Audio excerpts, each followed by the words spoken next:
about to watch a play? Because I don't like plays. This guy, like most of the cast in this movie, thinks enthusiasm is all that matters. Reading. Also, if I'm gonna read what he's singing, don't I deserve a little bouncy ball on the words? The woman I loved is dead. Well, damn. Spoiler alert.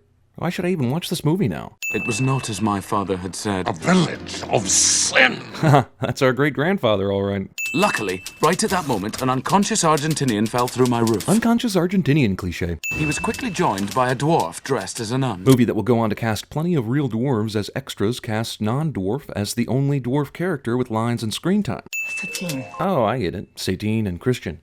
She's bad, he's good, opposites attract. It's as if her name is Yin and his name is Yang, but less subtle. Also, most beautiful courtesan in all the world is one letter away from being named after a cracker. Man, Tinkerbell is a discount this chick. Definitely missed the eat shrooms now instructions whenever they flashed on screen. I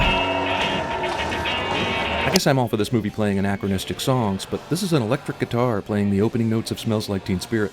I mean, Christian should be writing this story on a Mac if the time period doesn't matter. Outside it may be raining, but in here it's entertaining! And also, still raining. The Moulin Rouge doesn't have a roof. No need to tell you this is the bad guy, his mustache says it all. Without a safety net, this swinging act is some dangerous shit. Haven't these people ever witnessed a horrible circus accident? Discount Tom Cruise. In this fucking huge-ass city-sized burlesque house, both people who want to meet Satine are seated at adjoining tables. Come and get me, boys. Satine says, "Come and get me, boys," and somehow isn't mobbed by patrons tearing her clothes off. Mistaken identity, eh?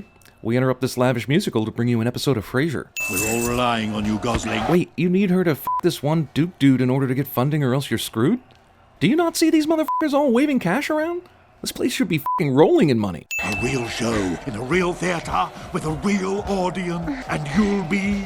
A real actress. Well, horror/actress, but yes. Obvious film rewind is obvious. I'm gonna be a real actress, Marie. A great actress. Urge to make snarky remark so strong right now. She's getting helped into a tight dress here, then verifies her hotness in it with the Ziedler guy, then promptly takes it off and puts on something black. Yes! Yes! Yes! We interrupt this lavish musical to bring you When Harry Met Sally. My gift is my song. Damn, he is singing loud. The first rule of prostituting is you do not fall in love with a John. The Christian hides from the Duke scene lasts about 3 minutes, which doesn't sound long until you endure Satine's overacting all the way through it. Let's have a little peekaboo. Right on target. Ziedler sets up a telescope to spy on Satine during her sex sessions, but it's at the worst possible angle to see much or masturbate to. Indian! That's racist. I know this is sort of an anything goes type of musical, but damn, Satine's elephant room comes complete with convenient curtains and backdrops, just in case you need to sell a play? So delighting, if a rubber The entire elephant sequence lasts nearly 20 minutes, which doesn't sound so long until... No, wait, that's actually pretty damn long. The Duke's manservant has been sitting here the whole time, but never once heard the commotion inside. Either that or when the Duke has sex, it sounds like a bunch of people putting on a play, and he didn't think anything of it. Also, after Toulouse climbs on top of him and covers him with a blanket, he decides not to be a bodyguard anymore and just allows this to happen. Christian's room somehow has a perfect view of Satine's room. Silly of me to think that you could fall in love with someone like me. Well, that's not silly, but it's pretty silly to think she could do that in the 3 minutes you were in her room. All you need is love. Love is just a game. Love song rap battle. Also, you people just met, and under false pretenses to boot. So far, what is there to love about either character other than she's pretty, he's handsome? So we went from Elton John to U2 to Bowie to Dolly Parton?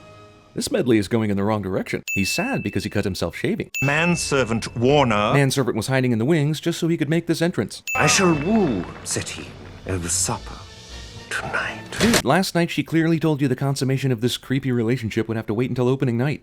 Does the Duke think you can put an entire stage show together in 24 hours? The f*** is going on in this kitchen? We have fresh dead animals dangling over a table covered in already cooked food. This is a food safety nightmare. Shut this f***er down. The Duke is a f***ing idiot. Also, lock the f***ing door, you numbskulls. My dear, I've arranged a magnificent supper for us in the Gothic Tower. This guy is way too obsessed with supper. We begin on Act 2. The lovers are discovered. Ah, the old play within a play has the same basic plot as the main play routine.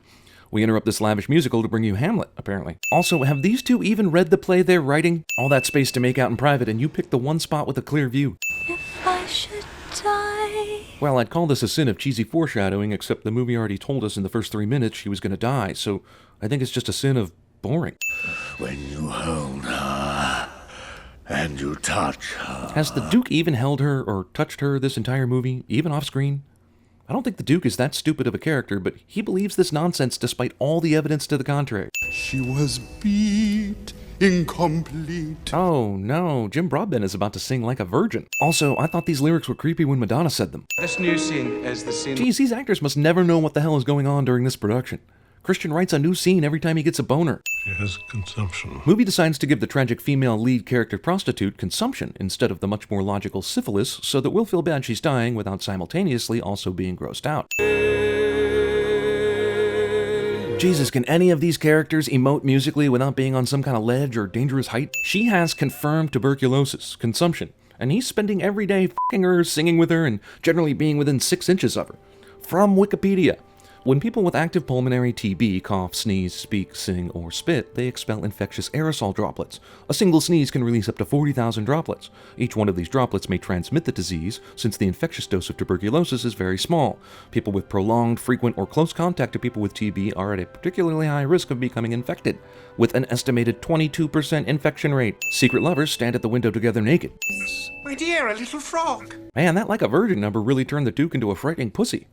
I actually feel bad for the guy. Walter Whiteband. Why would the courtesan go for the penniless writer? I mean, sitar player. Character we've seen speak one line suddenly has the motivation to spill the most important beans of the whole movie. Also, movie writes a villain so f***ing stupid that they literally have to have another character lay out the deception for him to be able to get it. I don't like this ending. Man, the people who finance entertainment always think they should have Final Cut. Why shouldn't the courtesan choose the Maharaja? Because she doesn't love you! Brilliant Poet is actually not very smart. This is a really dumb Freudian slip, like comically so. Now why don't you and I have a little supper? Does supper not mean what I think it means?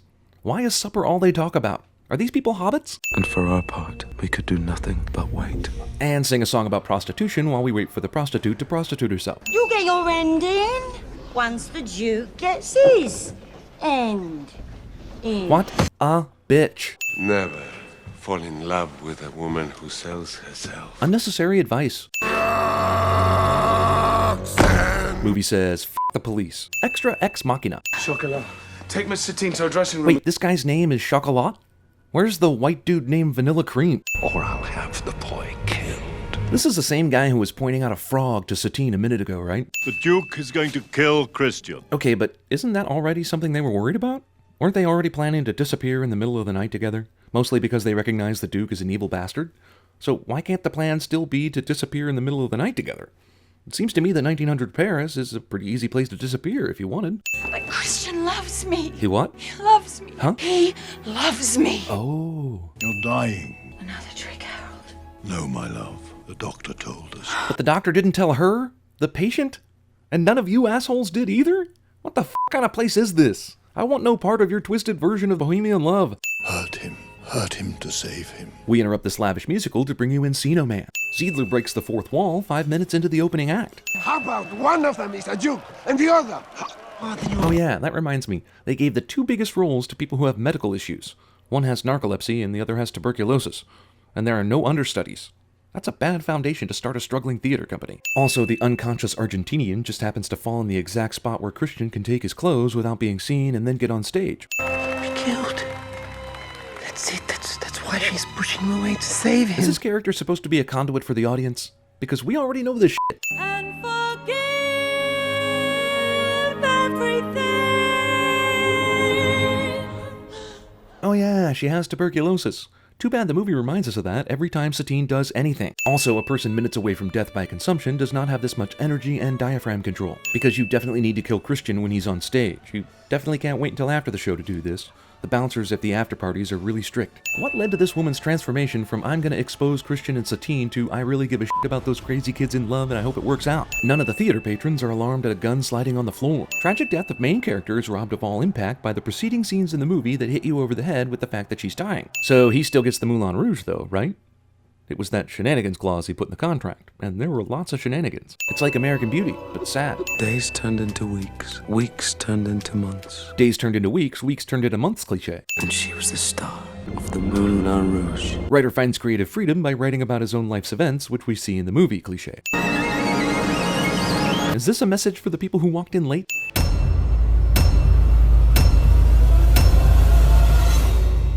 I don't like this ending.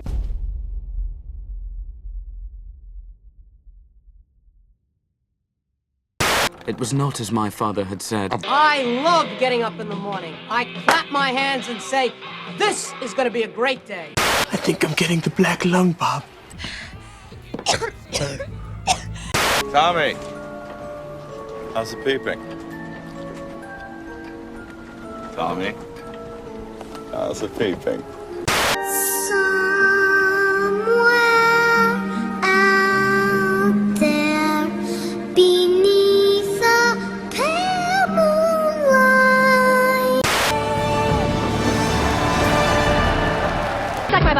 Underneath Paris? Yes, there it is. I have led you to it. Tell a story, Christian. Tell me like he done before. Tell you what. About the rabbit.